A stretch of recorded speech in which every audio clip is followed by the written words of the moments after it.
Wat 'n voorreg om op hierdie nuwe pragtige môre saam met jou stil te word met God se woord. Ek is Rinus van Sion in Parys en vanmôre wil ek vir jou sê, bring vreugde. Lukas 5 vers 34. Jesus het gevra: "Vas huweliksgaste dan terwyl hulle saam met die bruidegom fees vier?" Die een wat werklik die teenwoordigheid van Jesus in sy lewe aanvoel, sal die lewe vier soos Jesus dit gedoen het. Wat van ons?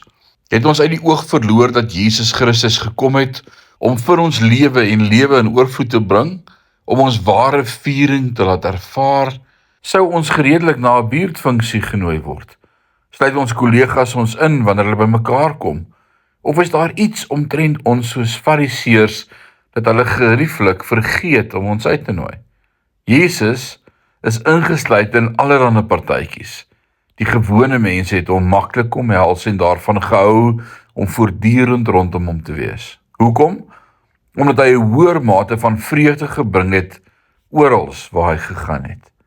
Ek bid nie net dat ons die partytjies van ons samelewing kan binnendring nie, dat mense vry sal voel om ons by die viering in te sluit, maar dat ons kan doen wat Jesus gedoen het. Want, alhoewel hy na mense gekom het soos hulle was, het hy hulle anders gelaat as wat hy hulle gevind het. As jy vind dat die partytjie of die mense jou eerder beïnvloed as jy wat hulle beïnvloed, wees versigtig. Maar as jy, soos Jesus, 'n plek kan binnegaan en 'n verskil kan maak deur jou vreugde en die onmisbare werklikheid van God se werk in jou lewe, gaan dan met God se seën. Handelinge 8 vertel ons dat die vroeë kerk so vol vreugde was, dat hulle veroorsaak het dat die hele stad Samaria ook vol vreugde was. Vier julle verlossing, terwyl julle situasie binnendring. Besef dat Jesus julle menslikheid kan hanteer, dat hy julle liewer as 'n vriend van sondaars as 'n selfvoldane fariseer sou sien.